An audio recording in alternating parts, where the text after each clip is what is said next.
welcome back to Teen Book Talk Tuesday. Today I have a few books to talk to you about. One that is just a new book here at the library that I haven't read, but I thought I would read you the synopsis to see if you'd be interested. And of course, you can call us here at the library if you'd like to put it on hold and check it out. So this first book is called Legend Born. This is a new one, new to us here at the library. I believe it is a new edition as well. I figured since we're talking about myths and legends, I would just throw this one into the mix since it is called Legend Born. And this is by Tracy Dion, and I'm just going to read you some of the synopsis to give you a feel of this book. I haven't read this myself, so it might be interesting. So after her mother dies in an accident, 16-year-old Bree Matthews wants nothing to do with her family memories or childhood home. A residential program for bright high schoolers at UNC Chapel Hill seems like the perfect escape, until Bree witnesses a magical attack her very first night on campus. A flying demon feeding on human energies. A secret society of so-called legend-born students who hunt the creatures down.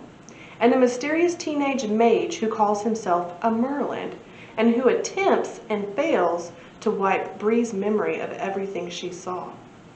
The mage's failure reveals Bree's own unique magic and a buried memory within a hidden connection. The night her mother died, another Merlin was at the hospital. Now that Bree knows there's more to her mother's death than what's going on the police report, she'll do whatever it takes to find out the truth, even if that means infiltrating the Legend Born as one of her initiatives. So this sounds really interesting. You have magic in there. Of course, magic is always going to be prevalent in some mythology stories. This has a little bit of an Arthurian legend to it. Again, as we discussed from Dragon's Keep that I talked about during one of our other Teen Book Talk Tuesdays. That was also an Arthurian legend, so we have more of that legend in there with the boy who claims to be a Merlin, so-called. So feel free to give this book a try. I might do that as well. Okay, so these next two are actually both trilogies, and I read each of them. It's been a while, so bear with me. But this first one is called Incarnate, and this trilogy, actually both of these trilogies are by Jodi Meadows. This is the New Souls trilogy, and it takes place in a world called Range, and it is, I would consider this more of a high fantasy because it's so dissimilar from our own world. Because in this world, people are reincarnated. Their souls move on to a new body each time that they die. They come back as a different person. So this takes place, this follows the story of Anna. Anna is a new soul. She's a new person, which is something very rare, very unlikely in her case where she is from. So she starts to, she starts to realize she has no memories. She doesn't have memories like all of the other reincarnated people have. She's brand new. So when Anna travels to the capital city of Heart, this is the city where she is trying to get to figure out, to find herself, to find out more about new souls, or people who are treated as a null soul. If you are just a brand new person, they might not think you even have a soul. So there's a little bit of conflict there for her with that. There's dragons and sylph. Sylph are this dark, shadowy entity, very evil. So you've got dragons and you've got those mythological creatures in there. So, and then of course, reincarnation itself is it's that rebirth myth. It kind of goes along with mythology in some cases too. A lot of religions believe in reincarnation. Buddhism, I believe Hinduism, I'm not 100% sure, but I know that I've heard about some reincarnation in some religions like those. It's a very interesting concept, and this is a very good trilogy, so I highly recommend you give this a read. And this other trilogy by Jodi Meadows is Before She Ignites. And this trilogy has more dragons, of course. If you didn't know me already, you know that I like dragons, which are definitely mythological creatures. So this takes place, we have Mira. She is our protagonist of the story. She's our heroine of the story.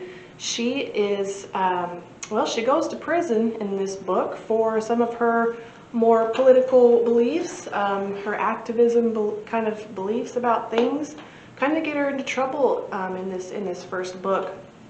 It says that Mira has always been a symbol of hope for the fallen isles, perfect and beautiful, or at least that's how she's forced to appear. But when she uncovers a dangerous secret about the dragons she's grown to love, Mira is betrayed by those closest to her and condemned to the deadliest prison in the Fallen Isles. So she pretty much finds out this secret that has to do with a little bit of animal abuse, if you will, towards these dragons, these poor mythical innocent creatures. So she winds up going to prison for this, and she meets some new people, she meets new friends, some allies. She has her own friends who come to her rescue, who help her. So you have a lot of friendship in there, a lot of about relationships, connections to your pets, because she has beloved dragons that she takes care of around her home. So some good heartwarming things in here. It's a good coming of age kind of story, finding yourself sort of story. So if you're into those, I really recommend giving that one a try as well. Okay, so we're done talking about our books for today, and I'm going to read another poem. Yes, another poem for this Teen Book Talk Tuesday. This is actually an Edgar Allan Poe poem, and it's called Serenade and this is was reprinted by Chauncey Baker, but the poem itself is by Edgar Allan Poe, and I just found this online. Okay, so this is Serenade. So sweet the hour, so calm the time, I feel it more than half a crime, when nature sleeps and stars are mute, to mar the silence even with lute. A lute is like a guitar, if you don't know what that is. At rest on ocean's brilliant dyes, an image of Elysium lies. 7 Pleiades entranced in heaven, form in the deep another 7. Adminium, nodding from above, sees in the sea a second love. Within the valleys dim and brown, and on the spectral mountain's crown, the wearied light is dying down, and earth and stars and sea and sky are redolent of sleep, as I am redolent of thee and thine. Enthralling love, my Adeline, but list, oh list, so soft and low, thy lover's voice tonight shall flow, that scarce awake thy soul shall deem my words the music of a dream.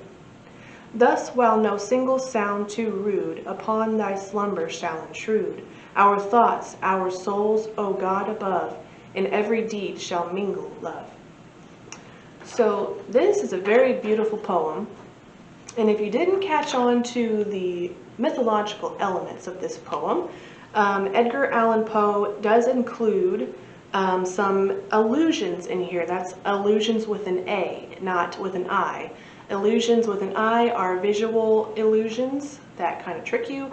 Allusions with an A are something in literature that that refer back to something else in literature or in film or something like that. So it alludes you to something that kind of has to do with what is happening in the story. So he alludes to some Greek mythology in this story, some elements from other Greek myths.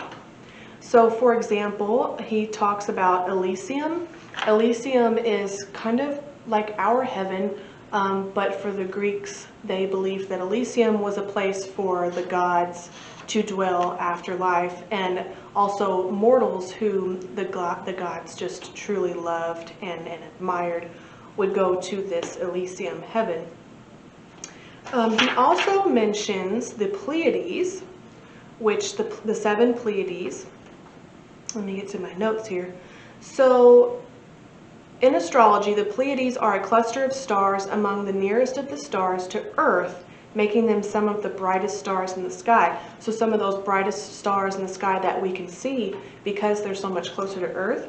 So this paradise that he is kind of giving some imagery to in this story, really it kind of alludes to that, the 7 Pleiades astrology reference in Greek mythology. Because in Greek mythology, the 7 Pleiades are actually thought to be women. They're actually thought to be these beautiful sisters born to the Titan Atlas and the sea nymph Pleione.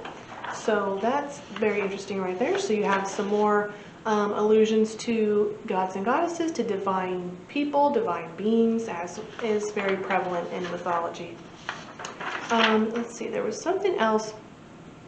And also just his word choice, such as using "o" and "the" and the word "list," which is simply an abbreviation of "listen," actually serve to create the sense that this poem is in another kind of mystical, mysterious world, as is the case with a lot of mythological stories that take place in a mysterious, mythical, magical, mystical, triple M place right there. A little bit of alliteration there for you. If you don't know what alliteration is, it's, saying a few words consistently that have the same sound at the beginning, the same consonant sound. So what I just say, mystical, magical, mysterious. So, and there is alliteration often in poetry.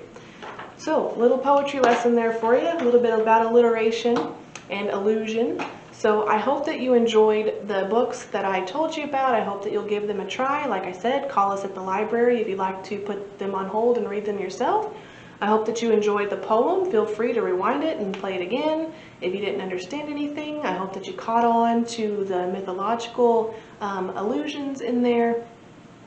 So next week I'll have, of course, some more mythology, legend type books to talk about, and another short story, or another poem possibly, or short story, whichever comes first. So stay tuned for that, and see you next week.